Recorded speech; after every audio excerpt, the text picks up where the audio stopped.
शाम जिनकी नए झगड़ों में फसादों में कटी, रात बस खुदकुशी करने के इरादों में कटी, ऐसे कमबख्तों को मरने से बचा लूं तो हंसूं। भारत में रहना है तो भारत से प्यार करो, नहीं इस भारत से मुख मोड़ जाइए। जिस मुल्क के रिवाज रीति नीति हो पसंद, उस मुल्क से ही नेज नाता जोड़ जाइए। एक राजा ने मांग भरी फिर मेरा मस्तक फोड़ दिया। एक राजा ने मांग भरी फिर मेरा मस्तक फोड़ दिया। 5 साल वाला गठबंधन 10 महीने में तोड़ दिया। सुलझा विवाद श्री राम जन्मभूमि वाला, बन रहा मंदिर है जय सिया राम की। नाच नर नारी झूम धरती को चूम चूम, देवगण बोले जय जय अयोध्या धाम की। तुमने गोकुल की गोपियों से अगर क्या बात है। प्रेम का व्याकरण पढ़ा, फर्क नहीं होता है राजा और भिखारी में, दोनों की सांसें काटी हैं समय की तेज कटारी ने। भारत के नौजवानों भारती पुकारती है, भेदभाव छोड़कर साथ साथ आइए। गाँव पे लगी है फिर भारती की लाज, आज सिंहनाद कर सोए राष्ट्र को जगाइए। दोस्तों नमस्कार, मैं डॉक्टर प्रवीण शुक्ल आपको प्रणाम करता हूं। सतमौला कवियों की चौपाल में आपका हार्दिक स्वागत करता हूं। हर पल मस्ती और रंगीन विद सतमौला नमकीन, इससे बेटर है नथिंग। सतमौला नमकीन डिफरेंट टेस्ट है बेमिसाल, पनीर भुजिया भी कमाल, इसके टेस्ट के सब शौकीन। हाँ सतमौला नमकीन, सतमौला स्वीट्स एंड नमकीन, इससे बेटर है नथिंग। हाँ सतमौला नमकीन। नमस्कार, सतमौला कवियों की चौपाल में आप सभी दर्शकों का हार्दिक स्वागत है। सतमौला कवियों की चौपाल एक अनूठी चौपाल। सतमौला कवियों की चौपाल 2004 15 अगस्त से निरंतर एक गतिमान और निरंतर प्रसारित होने वाली, प्रवाहित होने वाली एक काव्य नदी है जिसका नाम होता है सतमौला कवियों की चौपाल। सतमौला कवियों की चौपाल में अब तक 10,000 से ऊपर नामांकुर कवि काव्य पाठ कर चुके हैं। देश के श्रेष्ठ और ज्येष्ठ अनेक कवि ऐसे नहीं, जो कवि ऐसा नाम नहीं जो सतमौला कवियों की चौपाल में जिन्होंने काव्य पाठ ना किया हो। सतमौला कवियों की चौपाल में इतना लंबा चलने के कारण और निरंतर आगे बढ़ते रहने के कई मूल में एक उद्देश्य छुपा है, वह छुपा हुआ सहभागिता का सिद्धांत। सहभागिता के सिद्धांत में जब हम चलते हैं तो उसमें किसी का एकाधिकार नहीं होता, उसमें सभी का आशीर्वाद मिलता है, सहयोग मिलता है। हमारा परम सौभाग्य है कि हमारे बीच में आज अध्यात्म जगत की 2 महान विभूतियां हमारे बीच में उपस्थित हैं। सर्वप्रथम हमारे बीच में उपस्थित हैं साध्वी दीदी समाहिता जी। साध्वी दीदी समाहिता जी बहुत ही श्रेष्ठ आप कवित्री भी हैं, रचनाकार भी हैं, और सबसे बड़ी बात है कि आप परम पूजनीय दीदी साध्वी दीदी रितम्बरा जी की आप परम शिष्या हैं। दूसरे हमारे बीच में अध्यात्म जगत के हमारे दूसरे संत, उनका नाम होता है आचार्य प्रवर बाल व्यास दिवाकर वेदांत जी। जोरदार तालियों के साथ हम उनका स्वागत करें। हमारे बीच में उपस्थित हैं सुप्रिया सिंह वीना जी। सुप्रिया सिंह वीना जी बहुत ही श्रेष्ठ गीतकार हैं, गजलकार हैं। हमारे बीच में उपस्थित हैं पूजा अरोड़ा। पूजा अरोड़ा आप हरिद्वार से हमारे बीच में पधारे हैं। जोरदार ताली के साथ हम उनका स्वागत करते हैं। और अब मैं जिनकी ओर आगे बढ़ना चाहता हूं वह हमारे बीच में एक आध्यात्म जगत से हमारे बीच में आते हैं। उनका नाम होता है परम पूज्य बाल व्यास दिवाकर वेदांत जी। वेदांत जी को मैं पुनः आमंत्रित करना चाहता हूं कि जो हम आध्यात्म क्षेत्र के लोग इस चीज़ का मैं आपको इस आध्यात्म का और साहित्य का किस प्रकार से एक अंतर संबंध है। एक छोटा सा मैं उदाहरण देना चाहूँगा दोनों महान संतों के बीच में बैठ करके कि जब हनुमान जी को सुग्रीव जी का जब साथ रहा तो सुग्रीव जी ने हनुमान जी की उपयोगिता इतनी रखी कि भाई कोई भी राक्षस, कोई भी कपटी व्यक्ति सुग्रीव महाराज को, यानी मुझे सुग्रीव महाराज को और मेरे राज्य में कोई विपत्ति आए तो दूर से ही उसको रोकने का प्रयास करें, इतना मात्र हनुमान जी का कार्य था। यानी कि उन्होंने हनुमान जी को एक चौकीदार की भूमिका में लाके खड़ा कर दिया। जब वही वीर हनुमान, महाबली हनुमान राम जी के साथ संपर्क में आए तो उन्होंने उनसे दुष्कर कार्य लिया, संजीवनी बूटी लाने का, उन्होंने लंका दहन करने का, उन्होंने किस प्रकार का, यानी कि क्षमताओं को पहचानने वाला व्यक्ति वो भी एक अलग होता है। सतमोला कवियों की चौपाल मात्र हनुमान की भूमिका में है। आपने हनुमान की भूमिका को संजीवनी लाने जैसा वाला काम किया। आपने समाज में कुठाराघात करने के लिए आपने लंका दहन जैसे आपने कई हमें आशीर्वाद दिए कि यहाँ सतमोला कवियों की चौपाल ऐसा काम करता रहे। तो मैं दोनों महान संतों की उपस्थिति को प्रणाम करते हुए सादर आमंत्रित करना चाहता हूँ बाल व्यास दिवाकर वेदांश जी को।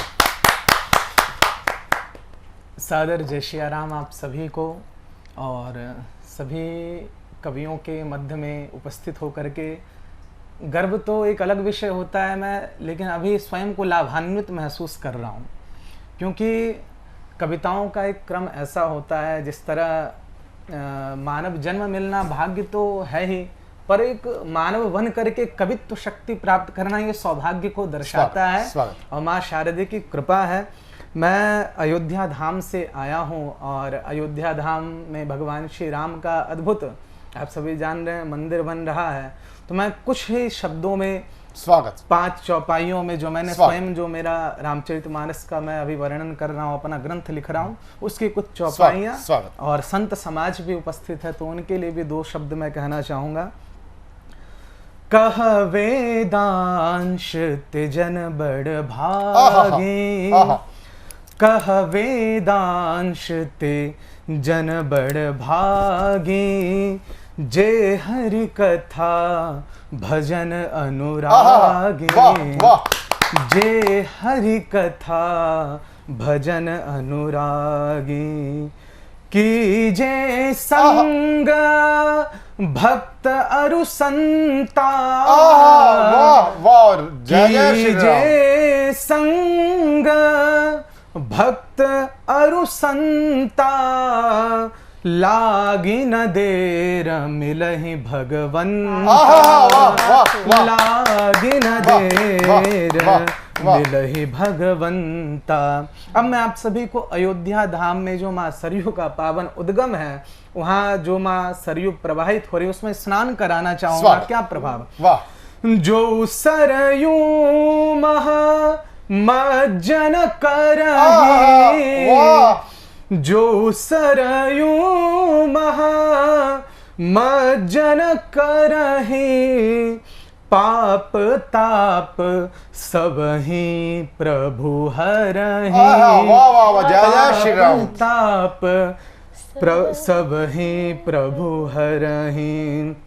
फिर हनुमानगढ़ी, हनुम दर्शन अघ अघमर्षण, हनुम दर्शन अघ अघमर्षण, कनक भवन जन मन आकर्षण, कनक भवन जन मन आकर्षण। राम कृपा नभ सदृश दास पर, राम कृपा नभ सदृश दास पर, पकड़ उंगली सिय चलत धरा पर, पकड़ उंगली सिय चलत धरा पर।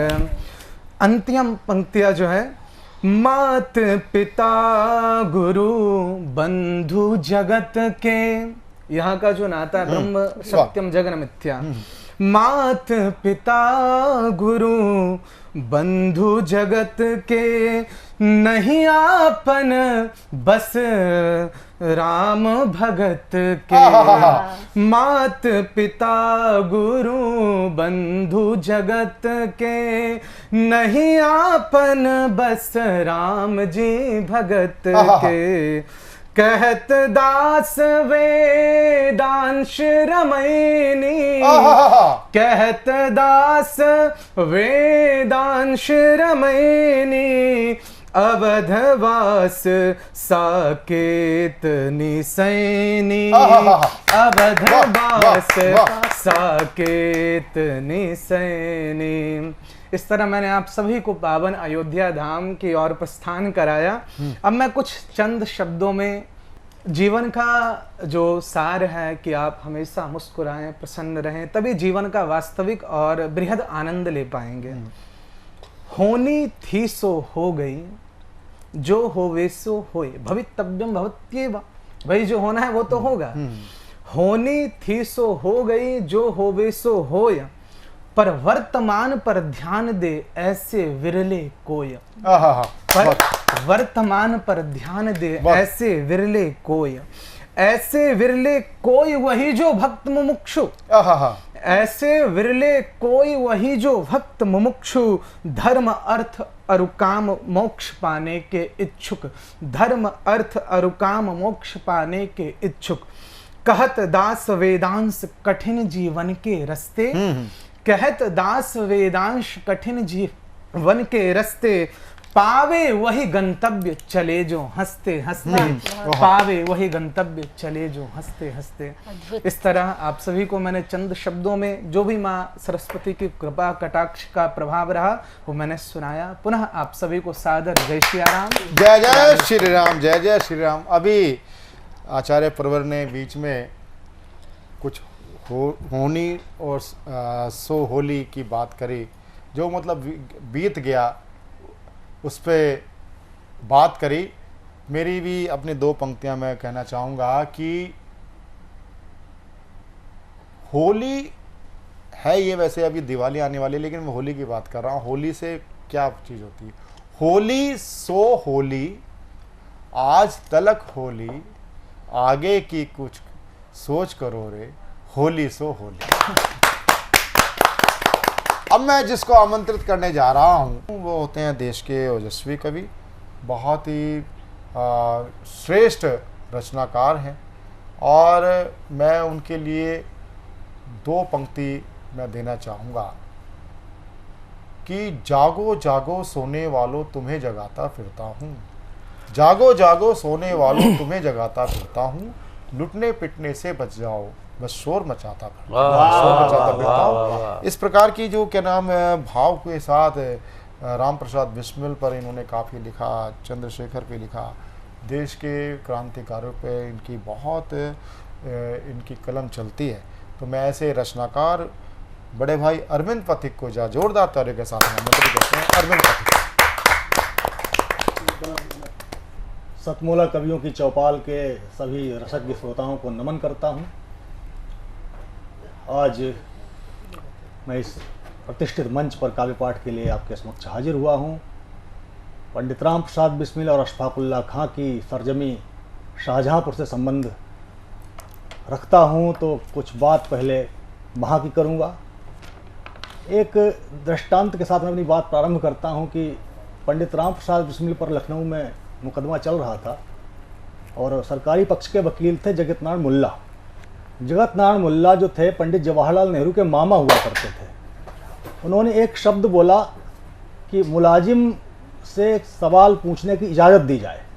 उस पर पंडित जी ने वो शब्द पकड़ करके कहा कि मुलाजिम हमको मत कहिए, बड़ा अफसोस होता है, अदालत की अदब से हम यहाँ तशरीफ़ लाए हैं और पलट देते हैं हम मौजे हवादिश अपनी जुर्रत से कि हमने आंधियों में भी चिराग अक्सर जलाया। ऐसे में जब मैं तमाम मंचों पे जाता हूँ, कोई राष्ट्रीय एकता का कोई अपनी बात करता है, तब मैं उससे एक ही बात कहता हूँ कि कौमी एकता की बात हमको तो सिखाओ मत, कौमी एकता की बात हमको तो सिखाओ मत, हम अशफाक बिस्मिल की जमी से चल के आए हैं। चमन में दिख रही जो रौनकें उनकी वजह हम हैं, लहू देकर चरागे अमन हमने ही जलाए। और बहुत सारे अंग्रेज सेना नायकों को हमारे क्रांतिकारियों ने मारा कि भूखा प्यासा लॉरेंस मरा। आप देखिए कौन कौन से नाम है उसमें, बड़े महत्वपूर्ण नाम है इतिहास के कि भूखा प्यासा लॉरेंस मरा, मर गया केज गोली खाकर, मर गए बसानो मैकलीन मौलवी के डर से घबराकर, नरपत नाहर बनकर टूटा, उड़ गए होप के तुच्छ प्राण, ले कुमुक पहुंच पाता कोलिन, जनरल पेनी का हुआ काम। शिपवाल्ड एलेक्जेंडर भागे, लो भाग गया है मैकेजी, रुहेलखंड की धरती से मिट गया राज सब अंग्रेजी। आरामे बाबू कुंवर सिंह ललकार रहे हुंकार रहे, वो उधर रेवाड़ी में तुलाराम गिन गिन के फिरंगी मार रहे, दिल्ली में लड़ते वक्त खान, बैशवारा में बेनी माधो, कह रहे कानपुर में नाना अंग्रेजों का बिस्तर बांध। हर तरफ जल रही क्रांति ज्वाल, इस प्रखर ज्वाल को शत प्रणाम, इन लपटों को निज प्राणों से प्रज्वलित कर गए शत अनाम, इस महायुद्ध के साक्षी उस बेबस दरवाजे को प्रणाम। दिल्ली दरवाजा, जहां कैप्टन हडसन ने शाहजादों की सिर काट करके बादशाह को भेंट कर दी है कि इस महायुद्ध के साक्षी उस बेबस दरवाजे को प्रणाम, बर्बरता नील की झेल गए उन वृक्षों गांवों को प्रणाम। कलकत्ता से कानपुर तक की कोई ऐसा वृक्ष नहीं बचा था जिसकी शाखाओं पर निर्दोष लोगों को मार करके लटका न दिया गया हो। इस महायुद्ध के साक्षी उस बेबस दरवाजे को प्रणाम, बर्बरता नील की झेल गए उन वृक्षों गांवों को प्रणाम, इन प्रणाम के बोलों में पीढ़ी की कृतज्ञता बोल रही, जो रक्त से तुमने सींची थी आजाद सभ्यता बोल रही। बहुत अच्छा। लहराता तिरंगा कहता है ना भूले हैं ना भूले हैं, तो प्रेरणा से हम प्रगति शिखर से गात शीघ्र ही छू लेंगे, इस ध्वज को जिन्होंने लहराया उनकी स्मृति को सत प्रणाम, भावुक प्रणाम, सत सत प्रणाम, सत सत प्रणाम। ये थे अरविंद पथिक जी, बहुत ओजस्वी कवि हैं और बड़े हमारे भाई हैं। आज उनकी ओजस्वी रचना में हमें चमत्कृत कर दिया, ऐसे कुछ नाम उन्होंने हमें चकित भी कर दिया, चाहे वो मेटकॉफ का नाम हो, चाहे वो नेहरू, चाचा नेहरू का इतिहास भी यहाँ पर नज़र आ गया कि उनके जो क्या बताया था मामा जगतरायण मुल्ला, जगतरायण नाम जगत नारायण था लेकिन मुल्ला वाकई में ये कहीं ना कहीं मुल्ला मौलवियों की वाह का भी इतिहास है। बिल्कुल कहीं मुझे परिलक्षित होता है कि कहीं ना कहीं ये क्या नाम नेहरू वाले नहर वाले नेहरू जी तो नहीं है जी। और इस प्रकार का जो आपका आज ऐतिहासिक जो संदर्भों को लेकर के आज आपने काव्य पाठ किया, उसके लिए बहुत बहुत आपको साधुवाद अरविंद पथिक जी को। और अब मैं जिनको आमंत्रित करना चाहता हूँ वो होता है बाबा सुनहरी लाल वर्मा तुरंत देव। बाबा तुरंत देव हमारे बीच में उपस्थित है। बाबा तुरंत देव जी के लिए बात ये है कि अल्लड़ बीकानेरी जी का एक बहुत अच्छा एक गीत है, हास्य गीत है, गजल है कि वो मतलब कहते थे मैं इन कमबख्तों को हंसा लूं तो चलूं। जी।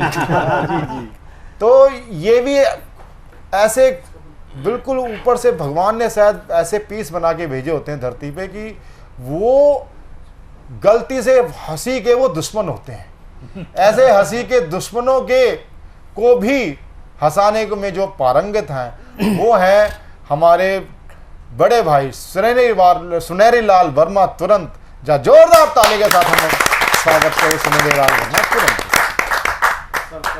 अभी जब ये हमारा एपिसोड प्रसारित होने जा रहा होगा उस समय लगभग एमसीडी चुनावों की घोषणा हो चुकी होगी और राजनीति का जो बाजार बड़ा गर्म हो चुका होगा।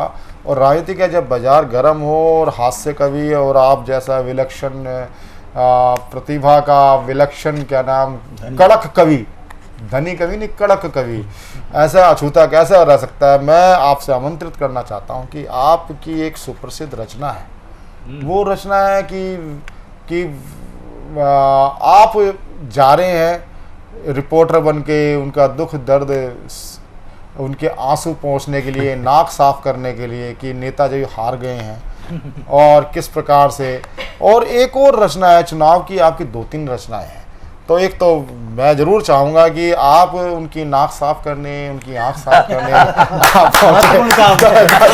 ताले के साथ एक बार स्वस्थ रचना भी आपका मंजूर। नेता जब हार जाता है तो वोटर को दोष देता है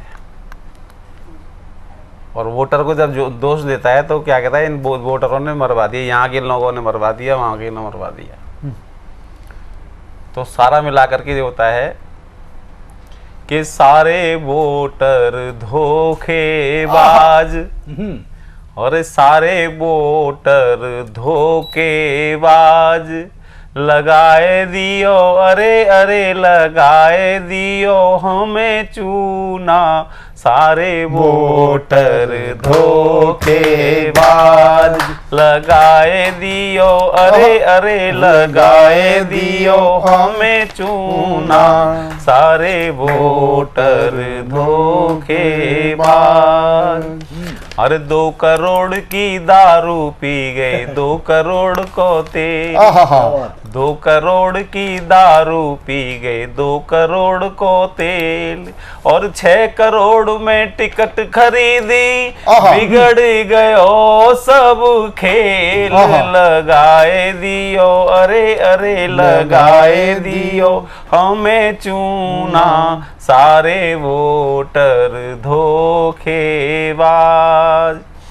और कल तक कहते रहे तुम्ही को देंगे अपना वोट, कल तक कहते रहे तुम्ही को देंगे अपना वोट, और रात रात में पलटा खायो, रात रात में पलटा खायो, मारी करीजवा पे चोट, लगाए दियो अरे अरे लगाए दियो हमें चूना, सारे वोटर धोखेबाज। और घर मकान घर खेती दुकान सब बिक गए, चौपट कारोबार, खेत मकान दुकान बिक गए, चौपट कारोबार, खेत मकान दुकान बिक गए, चौपट कारोबार। और गुटबंदी में दलबंदी में दुश्मन है गए यार, लगाए दियो अरे अरे लगाए दियो हमें चूना, सारे वोटर धोखेबाज।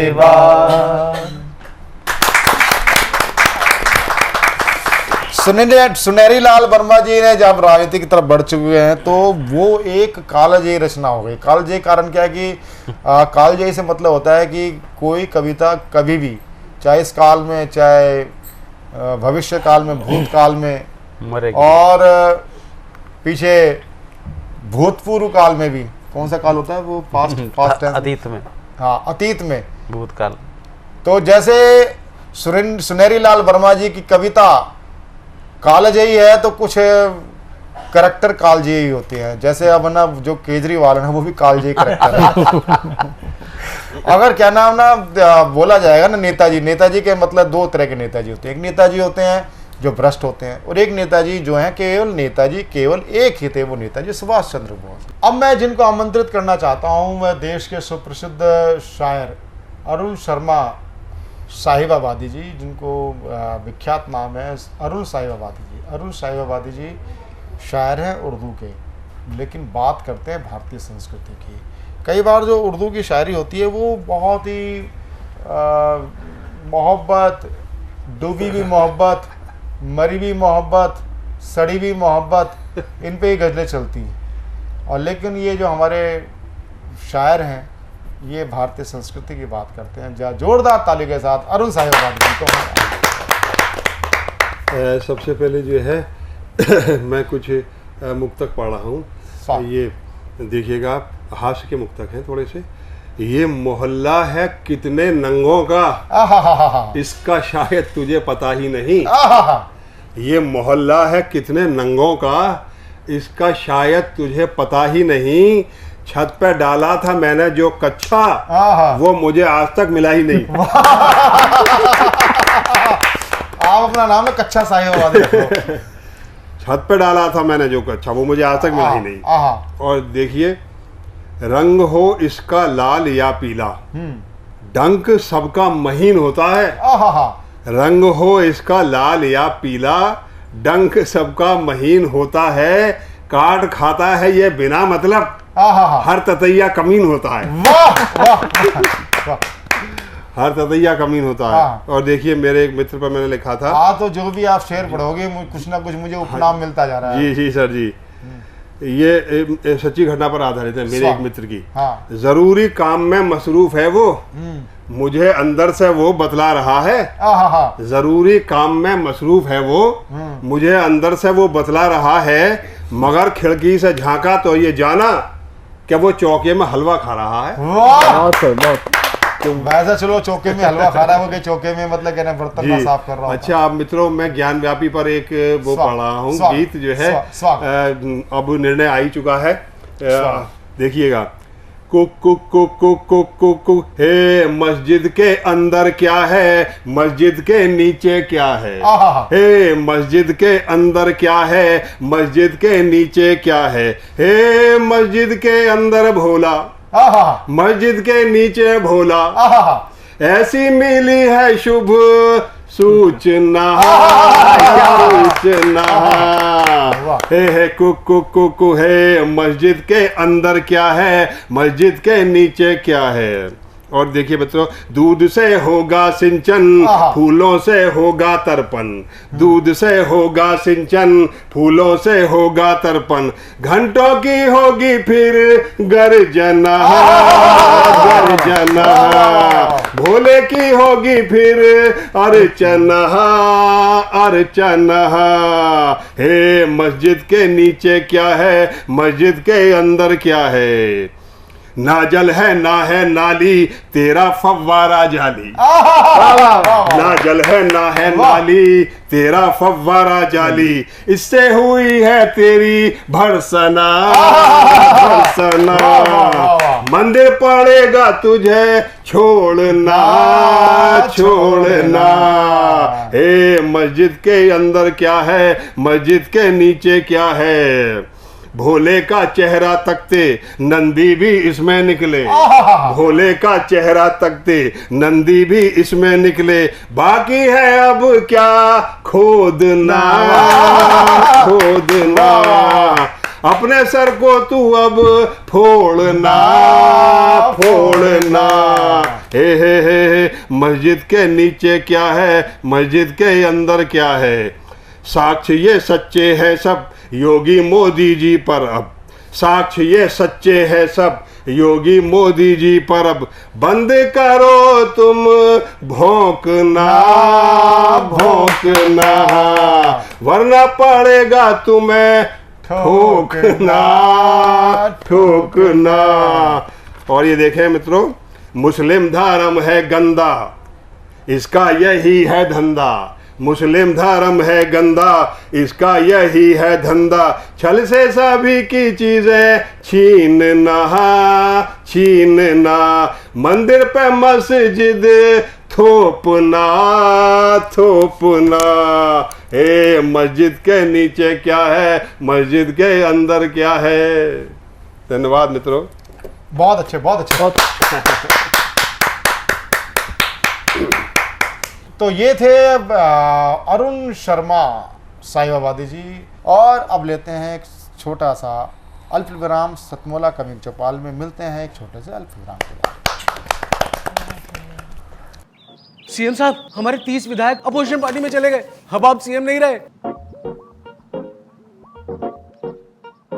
सतमोला, तो अब नया सीएम कौन बन रहा है? चल सतमोला खाओ, कुछ भी पचाओ। सतमोला कवियों की चौपाल में एक बार पुनः आप सभी का हार्दिक अभिनंदन है। कमर्शियल ब्रेक के बाद हमारे साथ उपस्थित हैं देश की लब्ध प्रतिष्ठित हमारे साथ एक कवित्री हैं जो हमारे साथ द्वारका से हमारे बीच में पधारी हैं। उनका नाम होता है कमलेश तुली। कमलेश तुली बहुत ही संजीदगी की कविताएं करती हैं। और सबसे बड़ी बात है कि मैंने जब एक बात कही थी ना कि पढ़ने की, लिखने की कोई उम्र नहीं होती, ऐसे ही प्रस्तुतिकरण की भी कोई उम्र नहीं होती। जब हम बाल कवियों को, बाल कलाकारों को हम एक प्लेटफॉर्म देते हैं और उनके कंपटीशन कराते हैं, कंपटीशन तो किसी भी स्तर पे ठीक नहीं मैं मानता, मौका होना चाहिए। प्रतिभा का प्रतिभा का प्रकटीकरण होना चाहिए, चाहे वो बाल्यकाल में हो, चाहे वो युवा काल में हो। और वृद्धाश्रम की जब बात करते हैं, आज वृद्धाश्रम क्यों बन रहे हैं? वृद्धाश्रम इसलिए बन रहे हैं कि हम संस्कार देना तो जानते हैं, संस्कार ग्रहण करना नहीं जानते।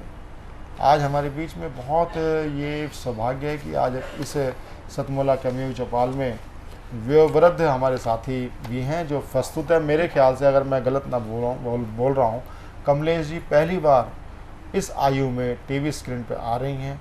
मैं उनका बहुत ही श्रद्धापूर्वक उनको नमन करते मैं कमलेश तुली जी को मैं आमंत्रित करता हूँ। जहाँ जोरदार ताली के साथ हम कमलेश जी का स्वागत। नमस्कार सभी दर्शकों को, मेरा विनम्र नमस्कार, और सतमोला ग्रुप के सभी मेंबर्स को और संचालक परवीन महोदया जी को मेरा हार्दिक प्रणाम है। और मैं बधाई देती हूँ, उन्होंने मुझे इस मंच पर आने का पहली बार जो अवसर दिया है और मैं इसको अच्छी तरह निभा सकूं। मैं कवित्री तो नहीं हूँ, पर कवित्री बनने की कोशिश कर रही हूँ, और ना ही मेरी इतनी बड़ी कल्पना ही है जो मैं बहुत बड़े कवियों का मुकाबला करता हूँ। तो मैं सबसे पहले आपको छोटी छोटी क्षणिकाएँ सुनाऊंगी। अंतस में यादों के मेले लगे हैं, अंतस में यादों के मेले लगे हैं, कोई खट्टी है कोई मीठी है, कोई हंसाती है कोई रुलाती है। मैं किसको हाथ लगाऊं या किसको ना लगाऊं, किसको बहलाऊं या किसके संग हंसूं, इसको सोच के मैं परेशान हूँ। हर नई सुबह मुझे दे जाती है एक नई आशा, पर मैं इस शाम का क्या करूं। हर नई सुबह मुझे दे जाती है एक नई आशा, पर मैं इस शाम का क्या करूं, जो मेरी उम्मीदों को कालिक फेर कर चली जाती है, जो मेरी उम्मीदों को कालिक फेर कर चली जाती है। चांद की उड़ान भरने के लिए हम सागर की गहराइयां नापते रहे, चांद की उड़ान भरने के लिए हम सागर की गहराइयां नापते रहे, पंखों की जुगत में भटकते रहे, हम पैदल पथ भी चलना भूल गए। उन्हें रोते देख हम भी रोने लगे थे, उन्हें रोते देख हम भी रोने लगे थे। वह कब हमें रुमाल देकर चले गए, हम देखते रह गए। पतंगे की दीवानगी को देख शमा ने कहा, पतंगे की दीवानगी को देख शमा ने कहा, अरे पागल तू क्यों रोता है, क्यों जलता है मेरे लिए, क्यों मरता है मेरे लिए। पतंगे ने कहा, मैं जलूं या मरूं, तू क्यों जलती है मुझे देखकर। बहुत अच्छे बहुत अच्छे बहुत। अब मेरी कविता है आशा। मनुष्य जिंदगी भर आशा और निराशा के बीच झूलता रहता है। आशाएं पूरी हो जाती हैं तो जिंदगी सफल हो जाती है, अगर आशाएं पूरी नहीं होती तो जिंदगी रीती रहती है। गमों को चीरती रेत पर दौड़ती फिसलती आकर मेरे दामन से लिपट जाती है एक आशा। गमों को चीरती रेत पर दौड़ती फिसलती आकर मेरे दामन से लिपट जाती है एक आशा। कभी हंसाती है मुझे, कभी रुला जाती है मुझे ये आशा। कभी चुपके से आकर गुदगुदा जाती है ये आशा। क्यों बार बार आकर मेरे दामन से आकर लिपट जाती है ये आशा। कभी पर्वतों की ओट में ले जाकर मुझे बहलाती है ये आशा। कभी पर्वतों की ओट में ले जाकर मुझे बहलाती है ये आशा। कभी सागर के उस पार एक छोर पर छोड़कर मुझसे आंख मिचोने खेलती है ये आशा। बहुत अच्छे बहुत अच्छे। कभी मेरी उम्मीदों को जगाकर झटक जाती है ये आशा। कभी मेरी उम्मीदों को जगाकर झटक जाती है ये आशा। कभी सपनों के महल बनाकर मुझे रिझाती है ये आशा। क्यों बार बार आकर मुझे परेशान करती है ये आशा। गमों को चीरती रेत पर दौड़ती फिसलती आकर मेरे दामन से लिपट जाती है एक आशा। कभी बसंत बन मेरे मन आंगन में इछलाती है ये आशा। कभी आशाओं के दीप जलाकर मुझे रिझाती है ये आशा। कभी आशाओं के दीप जलाकर मुझे भरमाती है ये आशा। कभी पतझड़ बन मुझे वीरानियों में ले जाकर बहुत डराती है ये आशा। कभी पतझड़ बन वीरानियों में मुझे ले जाकर बहुत डराती है ये मुझे आशा। कभी सुबह की ओस बन कभी सुबह की ओस बन मेरे जख्मों पर मरहम लगाने आ जाती है ये आशा। क्यों बार बार आकर मुझे सताती है ये आशा। क्यों बार बार आकर मुझे सताती है ये आशा। कहते हैं जब ज़माना बदलता है तो अपने साथ बहुत सारे परिवर्तन और भी लाता है, जिसका प्रभाव हमारे पारिवारिक, आर्थिक और सामाजिक जीवन पर पड़ना तय होता है।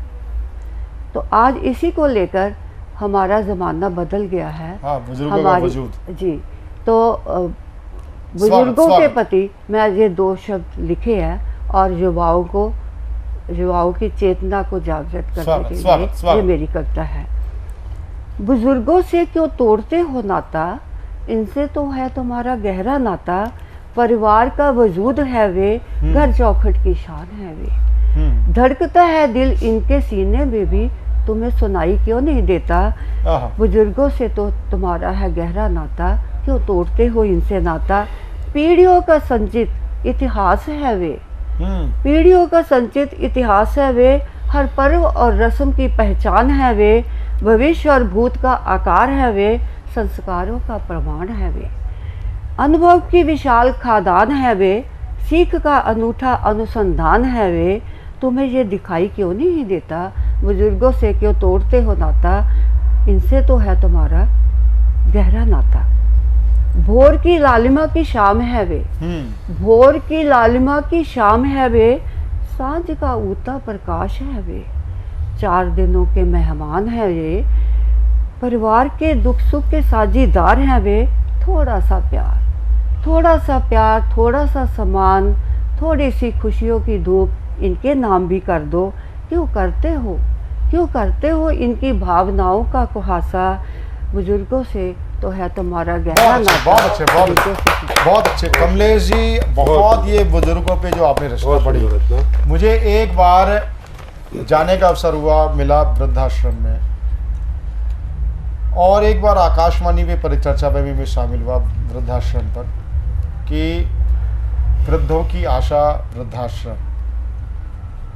और अब मैं जिनको की तरफ मैं जाना चाहता हूँ, वो मैंने एक मेरी बचपन मेरा उसमें बीता है। उस फिल्म को देख करके, एक फिल्म का नाम था रजनीगंधा। रजनीगंधा फिल्म जिस टाइम हम बचपन में थे तो उसका अर्थ रजनीगंधा का समझ नहीं आता था कि रजनीगंधा की कथा वस्तु क्या है। लेकिन रजनीगंधा के बाद जब बात आई, अभी समय अब इस उम्र में अपने मित्र बने सुरेश जिंदल जी, जो इस फिल्म के निर्माता थे, वो मेरे साथ इफ़ी में सदस्य रहे हैं। तो किस प्रकार की कालजयी रचना, कालजयी फिल्म उन्होंने बना दी रजनीगंधा। उसी की रजनीगंधा की सौंधी सौंधी महक लेकर के आई हैं हमारे बीच में वरिष्ठ कवित्री संगीता श्रीवास्तव जी गाजियाबाद से हमारे बीच पधारी हैं। कहीं उनकी कविताओं का विषय वस्तु होता है खौफ, कहीं उनकी कविता का विषय वस्तु होती है रूह और खौफ। अगर मैं बात करूँ तो रूह को देख करके, सामने रूह को देखकर ही खौफ उत्पन्न होता है। और इस प्रकार का सामंजस्य स्थापित करने वाली कवित्री संगीता श्रीवास्तव जी को मैं बड़े आदर के साथ आमंत्रित करता हूँ काव्य पाठ के लिए। संगीता श्रीवास्तव जी। सर्वप्रथम इस मंच पर उपस्थित समस्त प्रबुद्ध जनों को मैं आत्मिक रूप से प्रणाम करती हूँ कि आप लोगों ने मुझे ये मंच प्रदान किया कि मैं अपने स्वर को, सरस्वती के इस वरदान को आप सबके समक्ष प्रस्तुत कर सकूं। कविता लिखना जब से मैंने शुरू किया तो कई जगह मन भटका इधर उधर, कभी प्रकृति को लेके, कभी इश्क को लेके, उम्र के हिसाब से कविताओं का विषय वस्तु बदलती गई। बट जब मैंने एक बार शहीद आजम भगत सिंह की 2 पंक्तियां पढ़ी, मेरे जज्बातों से इस कदर वाकिफ है मेरी कलम, मेरे जज्बातों से इस कदर वाकिफ है मेरी कलम, मैं इश्क भी लिखना चाहूँ तो इनकलाब लिखा जाता है। जब से मैंने भगत सिंह की इन पंक्तियों को पढ़ा, मेरी कविताओं का रुख देश के प्रति ही मुड़ गया। यकीन मानिए, शिक्षा जगत से 25 सालों से जुड़ी हूँ और चाहती हूँ कि मेरा हर बच्चा वीर सिपाही बने, वीर सैनिक बने। इसी भाव को लेकर मैं अपनी एक कविता सबसे पहले, जो खौफ के नाम से है, प्रस्तुत करने जा रही हूँ। मैं निकली आज राहों पर, मैं निकली आज राहों पर खुदी से खुद मिलाने को, अजब सी चाह थी दिल में नया कुछ आजमाने को, कहीं कुछ कसमसाहट थी जो मुझको रास ना आई, कहीं कुछ कसमसाहट थी जो मुझको रास ना आई, चाहा ढूंढना जिसको न आई हाथ पर छाई, कहीं पर शोर सिसकी का, कहीं पर शोर सिसकी का, कहीं हिचकी सिसकती थी, कहीं पर शोर सिसकी का, कहीं हिचकी सिसकती थी, न जाने क्यों कोई तस्वीर न मुझको साफ दिखती थी, न जाने हर तरफ कैसा अजब सा खौफ पसरा था, न जाने हर तरफ कैसा अजब सा खौफ पसरा था, किसी को स्वर्ग की ख्वाहिश, कहीं जमजम का अरमा था, कहीं पर स्वर्ग की ख्वाहिश, कहीं जमजम का अरमा था, उठी सिहरन और सहमी मैं, उठी सिहरन और सहमी मैं, जगी जो स्वप्न से जैसे, जमी से आसमां तक यूं कपी जो दामनी जैसे। बहुत अच्छे, बहुत अच्छे। कि सोचा जा रही है ये कुर्बानियां क्यों यूं ही, सोचा जा रही है ये कुर्बानियां क्यों यूं ही, क्या ऐसा हो नहीं सकता, क्या ऐसा हो नहीं सकता कि बहे बस प्यार की झेलम, बहे बस प्यार की झेलम और खुशियां हों चिनाबों में, बहे बस प्यार की झेलम और खुशियां हों चिनाबों में, हो रातें खत्म नफरत की, अमन की सुबह शामें हों, अमन की सुबह शामें हों। यही सोचते सोचते मैं अपने घर आ गई और मेरी आंख लग गई। वाह। शुक्र है मुझको तो इतना पता ये बात है यारो, रूह कह रही है कि शुक्र है मुझको तो इतना पता ये बात है यारो, अगर दिखती नहीं हूँ तो ये मेरा हाल है यारो, अगर दिख जाऊंगी तो मेरा तो हाफिज खुदा होगा, समझ में ये नहीं आता कि मेरा हाल क्या होगा, समझ में ये नहीं आता कि मेरा हाल क्या होगा। यही चाहा था सबने भी, वो गौतम हो या गांधी जी, यही चाहा था सबने भी, वो गौतम हो या गांधी जी। संभल जाओ सभी लोगों, अभी भी वक्त है काफी, जो टूटी एकता अपनी गुलामी याद कर लेना, जो टूटी एकता अपनी गुलामी याद कर लेना। ना आएंगे भगत बिस्मिल न मंगल पांडे आएंगे, ना आएंगे भगत बिस्मिल न मंगल पांडे आएंगे, लगाए घात बैठे जो गिद्ध वो नोच खाएंगे। गिद्ध से मेरा क्या आशय है, मुझे लगता है आप सबको समझ में आ रहा होगा कि ना आएंगे भगत बिस्मिल न मंगल पांडे आएंगे, लगाए घात बैठे जो गिद्ध वो नोच खाएंगे। अंधेरी रात के आगे सुबह की किरणें आती है, संभल जाओ वतन वालों, अभी भी वक्त है काफी, संभल जाओ चमन वालों, अभी भी वक्त है काफी। धन्यवाद। मैं बहुत बहुत साधुवाद करता हूँ संगीता श्रीवास्तव जी का। संगीता श्रीवास्तव जी की जो ये कविता थी उसमें 2-3 विषय वस्तु लिए। पहले खौफ और रूह का मैं कुछ तात्पर्य और समझ रहा था, लेकिन कविता पाठ के बाद जो मुझे समझ में आया, ये कवि का एक मन होता है। कवि बहुत आशावाद में भी जीता है और आशावादी होना भी चाहिए, लेकिन कुछ हमें अपनी आंखें खुली हुई रखनी चाहिए। जो पुनर्जन्म की थ्योरी को केवल हिंदू संस्कृति ही, हिंदू धर्म ही स्वीकार करता है, और वो जो रूह और क्या नाम पुनर्जन्म को ना तो अल्लाहवादी स्वीकार करते हैं, ना जीससवादी स्वीकार करते हैं। और आप लगा लीजिए कि हमारे तो जितने अवतार हैं वो एक पुनर्जन्म का सीधे सीधे प्रमाण है। त्रेता में विष्णु जी ने त्रेता में रामचंद्र का अवतार लिया, और द्वापर में श्री कृष्ण का लिया, और वर्तमान में जो होने वाला है वो कलिक का होने वाला है। एक तो थ्योरी यहाँ अलग भिन्न हो जाती है। दूसरा, ये रघुपति राघव राजा राम सबको सन्मति दे भगवान, ये जो भजन का जो विकृत रूप कर दिया गया। मैं गांधी को बात नहीं करता, गांधी को गांधी के मानने वालों ने मारा, गांधी को गांधी के मानने वालों ने मारा। इस बात को साहित्यकारों को ये बात समाज में लेके आनी चाहिए।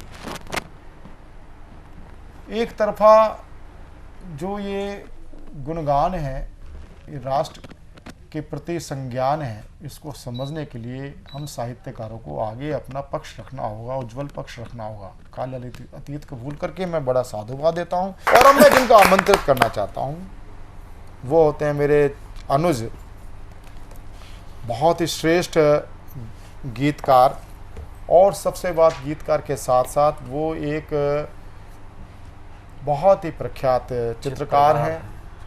और आपको पता नहीं चलता, वो आपके साथ आधा घंटा बैठे हैं, और आधा घंटा बैठते हुए 1 घंटे के अंदर आपका हूबहू पेंसिल स्केच आपके हाथ में होता है। और सबसे बड़ी बात है कितनी तन्मयता के साथ, जितनी तन्मयता के साथ वो स्केच बनाते हैं, उसी तन्मयता के साथ वो काव्य साधना में लगे हुए हैं। मैं ऐसे स्नेहिल आमंत्रण पर मैं आमंत्रित कर रहा हूँ संजय कुमार गिरी जी को, बहुत ही श्रेष्ठ गीतकार। जहाँ जोरदार तालियों के साथ आमंत्रित करें संजय कुमार गिरी। बहुत बहुत शुक्रिया। नमस्कार आप सभी को। सतमोला कवियों की चौपाल में आप सभी दर्शकों का हार्दिक अभिनंदन करता हूँ मैं। और दोस्तों, जैसे कि अभी पिछले दिनों नवरात्रे बीते हैं और भगवान राम के राममय वातावरण हो गया था पूरे देश में, तो भगवान श्री राम के चरणों में चंद पंक्तियां निवेदित करता हूँ, सुनेगा। कहता हूँ कि सर हमेशा भारती के दर झुकाना चाहिए, सर हमेशा भारती के दर झुकाना चाहिए, और खून से करके तिलक मस्तक सजाना चाहिए, और वंदना माँ की करे सब हाथ अपने जोड़कर, वंदना वंदना माँ की करे सब हाथ अपने जोड़कर, हर वचन श्री राम सा सबको निभाना चाहिए, हर वचन श्री राम सा सबको निभाना चाहिए। बहुत बढ़िया, बहुत बहुत शुक्रिया। और दोस्तों, जैसे कि शहीदों की बात करता हूँ, और कुछ मुक्तक मैं अपने देश, अपने तिरंगे, अपने वतन के नाम में मैं आप सभी के सामने प्रेषित करता हूँ, सुनेगा।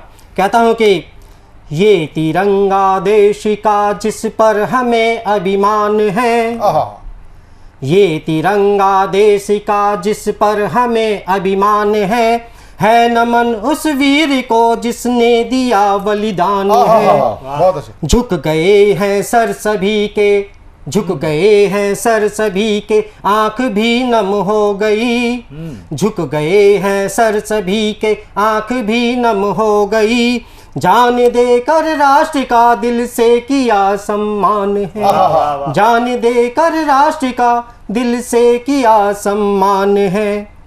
और एक मुक्तक और मैं कहता हूँ शहीदों के नाम सुनेगा।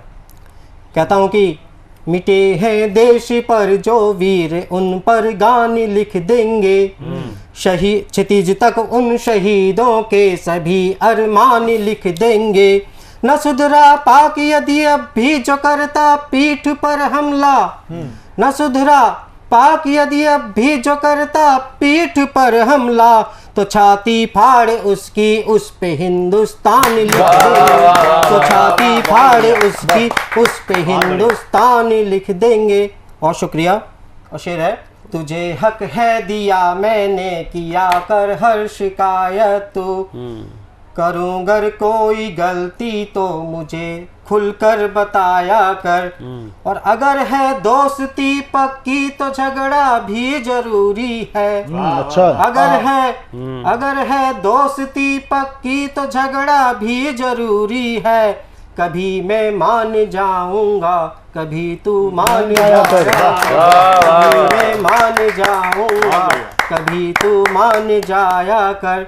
और शेर कहता हूँ सुनेगा, तेरे मन से जुड़ा हूँ मैं, मेरे मन से जुड़ा है तू, तेरे मन से जुड़ा हूँ मैं, मेरे मन से जुड़ा है तू, अगर माने हथेली पर न सरसों को उगाया, अगर माने हथेली पर न सरसों को उगाया कर। और शेर कहता हूँ, शहर या शाम बातें मैं करूँ घर में सदा तेरी, शहर या शाम बातें मैं करूं घर में सदा तेरी, कभी मैं रूठ जाऊं तो मुझे तू भी मनाया कर, कभी मैं रूठ जाऊं तो मुझे तू भी मनाया कर। और गजल का मक्ता सुनेगा, खफा होगा जो संजय से कहाँ तू चैन पाएगा, खफा होगा जो संजय से कहाँ तू चैन पाएगा, अंधेरा कर दूं मैं घर एक दीपक तू जलाया कर, अंधेरा कर दूं मैं घर एक दीपक तू जलाया कर, कभी मुझसे न अपने राज यारा तू छिपाया कर, जो माना मीत अपना तो मुझे खुलकर बताया कर। ये थे भाई संजय गिरी जी, बहुत अच्छे। एक बात मैं कहूँ तो बहुत स्वाभिमान के साथ चलने वाले व्यक्ति हैं, और कोई भी कलाकार हो, चित्रकार हो, कवि हो, और बात हम जब बात करते हैं समाज के दर्पण की, तो उस समय साहित्यकार का सबसे बड़ा धर्म होता है। और बड़ी ये मैं वेदना के साथ कहना चाहता हूँ कि जो कला पक्ष है, जो कला साहित्य, ये संस्कृति के वाहक होते हैं, और हम इसमें अपनी भूमिकाओं से पीछे हटते नजर आते हैं। कृपया करके आप अपनी भूमिकाओं से पीछे सच को सच कहने की आदत डालिए। वो बात अलग है कि सच कड़वा ना हो, लेकिन सच को मीठे रूप में बोलने का अभ्यास कीजिए।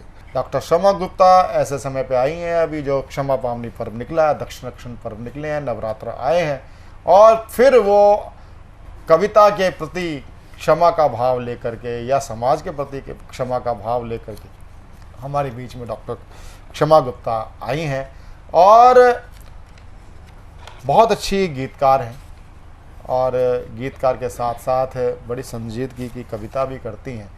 डॉक्टर क्षमा गुप्ता को बड़े सम्मान के साथ मैं आमंत्रित करना चाहता हूं सतमोला कमिक चौपाल में डॉक्टर क्षमा गुप्ता। माँ शारदा को प्रणाम करती हूँ, और साधना टीवी चैनल का मैं धन्यवाद करती हूँ कि मुझे यहाँ इस अवसर को उन्होंने प्रदान किया। प्रभु का नाम लेते हुए प्रभु के चरणों में 4 पंक्तियाँ रखती हूँ। स्वागत।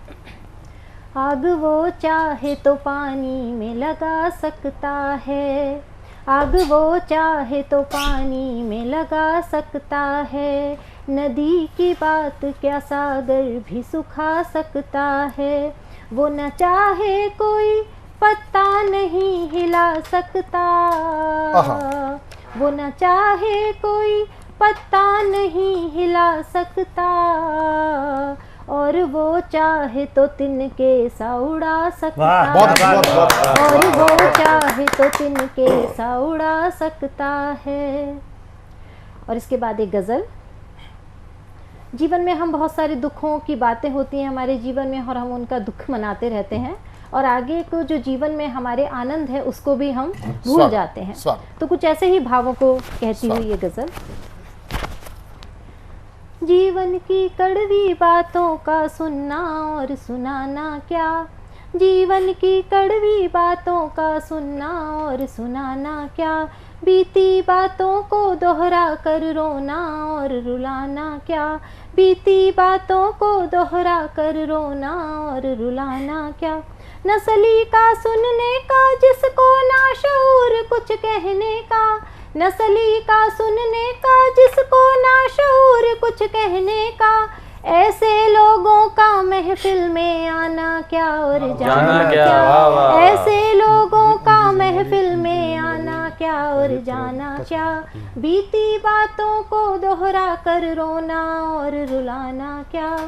अपनी बर्बादी का जश्न मनाते हैं मिलकर सारे, अपनी बर्बादी का जश्न मनाते हैं मिलकर सारे, लोगों के पागलपन पर हंसना और हंसाना, लोगों के पागलपन पर हंसना और हंसाना क्या, बीती बातों को दोहरा कर रोना और रुलाना क्या।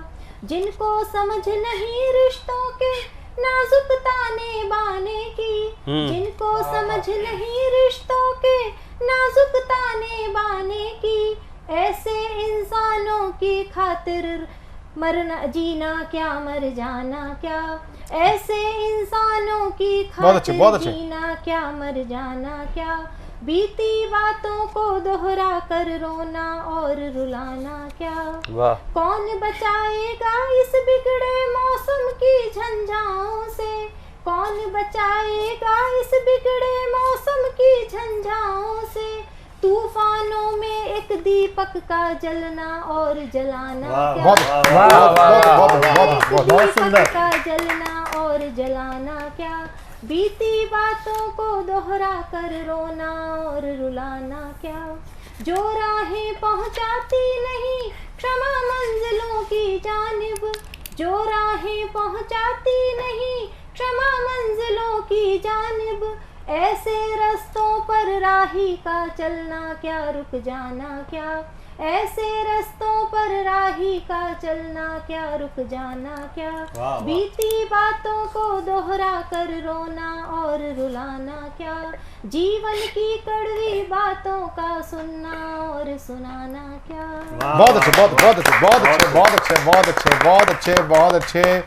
और आज तो मुझे लग रहा है सतमोला कवियों की चौपाल में जैसे आभास मुझे अंजू जैन जी का लग रहा है। अभी दीदी, आदरणीय दीदी जो इतना अच्छा श्रेष्ठ अपनी कविता पाठ करके गई और उन्होंने अंजू जैन जी की जो रचना को लिया, उसके साथ क्षमा गुप्ता जी की इसने श्रेष्ठ गीत में भी कहीं ना कहीं मुझे अंजू जैन जी का आभास नज़र आ रहा है।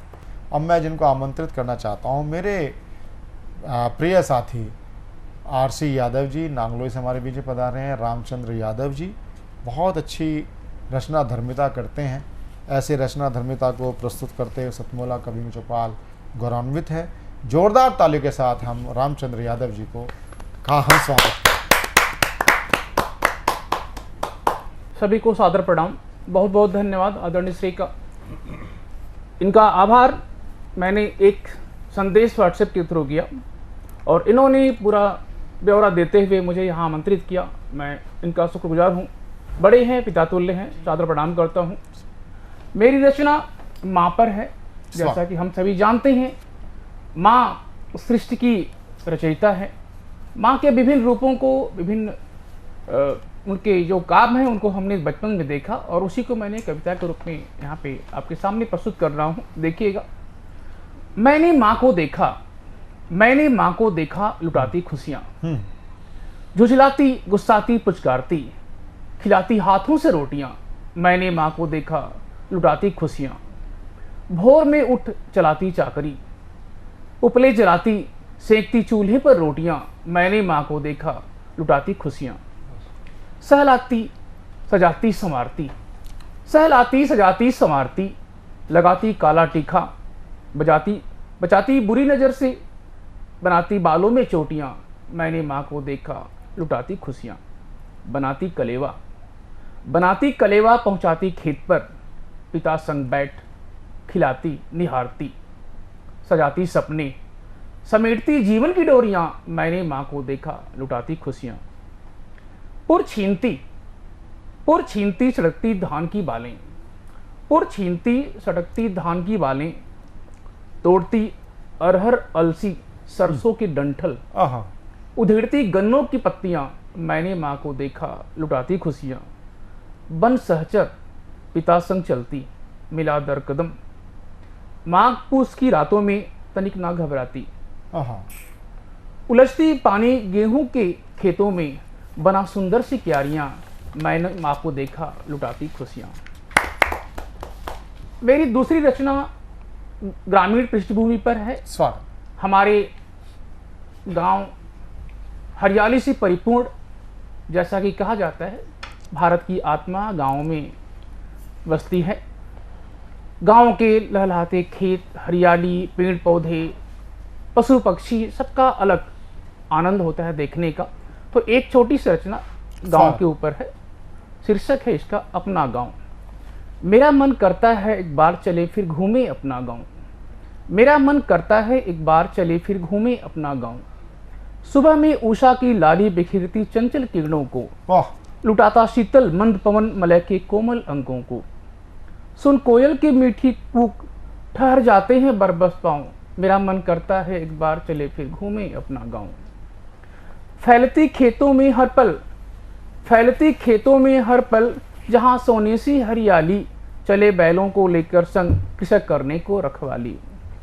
गले बैलों के जब घुंघरू सुनाते मीठी सुंदर तान, मेरा मन करता है एक बार चले फिर घूमे अपना गांव।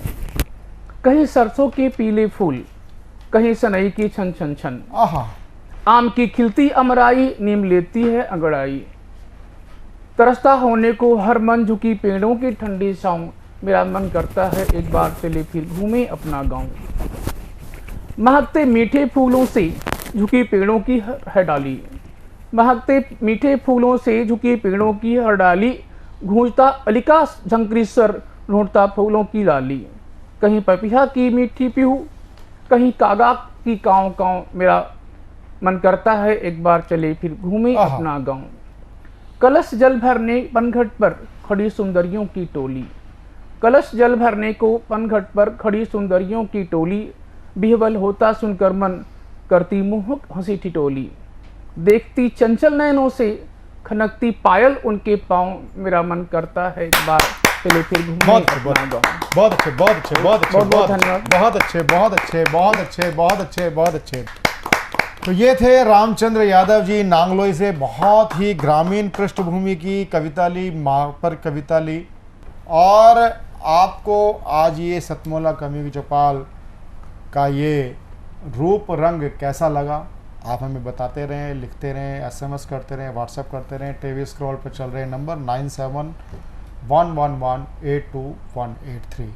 और अगले रविवार फिर मिलेंगे सतमोला कवि चौपाल में। पर मैं एक आपको जरूर बता दूं, आजीवन सदस्य बनने का लाभ क्या होता है। आजीवन सदस्य बनने के बाद आप हमारे परिवार के अभिन्न अंग बन जाते हैं और प्रत्येक 6 वर्ष बाद के अंतराल में आप हमसे हमारे साथ निरंतर काव्य पाठ करते रहते हैं। और ये अनवरत परंपरा विगत 18 वर्षों से चली आ रही है। 19 वर्ष में हम प्रवेश कर चुके हैं, ये इस बात का प्रमाण है। हम अस्थायी मित्रता नहीं करते, अस्थायी सदस्यता नहीं करते, हम स्थायी मित्रता, जीवन पर्यंत मित्रता और जीवन पर्यंत संबंधों में विश्वास रखने वाला ये कार्यक्रम है सतमोला कवि चौपाल। तो फिर नीचे चल रहे टीवी स्क्रॉल पर नंबर 9711182183 पर आप हमसे संपर्क करें, हमारी टीम आपसे संपर्क करेगी। मिलते हैं फिर अगले रविवार नए ज्येष्ठ और श्रेष्ठ कवियों के साथ सतमोला कवि चौपाल में। सभी को नमस्कार। सबसे पहले तो मैं सतमोला कवियों की चौपाल इस कार्यक्रम के आयोजक श्री प्रवीण आर्य जी को बहुत बहुत बधाई देना चाहता हूँ, जो पिछले 18 वर्षों से अधिक समय से इस कार्यक्रम को निरंतर चला रहे हैं। मनोरंजन के इस क्षेत्र में भारतीय संस्कृति, साहित्य, भारतीय मूल्यों के प्रसार के लिए और इन सब बातों को समाज के सामने लाने का प्रयास कर रहे हैं। इस तरह के कार्यक्रम का निर्माण करना वाकई साहित्य और समाज की सेवा है। हम जानते हैं कि भारतीय ज्ञान परंपरा इसको विभिन्न माध्यमों से समाज तक ले जाने के लिए, समाज तक पहुंचाने के लिए अपने देश में हजारों वर्षों से अनेक माध्यमों का प्रयोग किया जाता है, जिसमें कला, संगीत, नाटक, उपन्यास, कहानियाँ, कविताएं और वर्तमान में फिल्में इसका एक बहुत बड़ा माध्यम है। इसी के द्वारा हमारी जो भारतीय ज्ञान परंपरा है, इन सब माध्यमों से समाज तक पहुंचती है।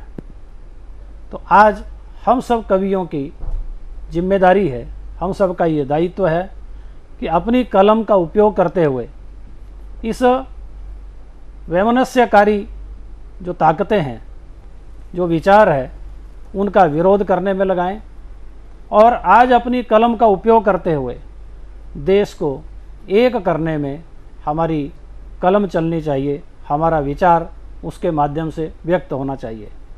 मुझे प्रसन्नता है कि सतमोला कवियों के चौपाल के माध्यम से 18 वर्षों से जो एक महायज्ञ चल रहा है, वो आगे भी निरंतर चलता रहेगा और देश समाज को एक दिशा देने का जो सार्थक प्रयास इस के माध्यम से चल रहा है, वो भी आगे निरंतर चलाने की आवश्यकता महसूस होती है।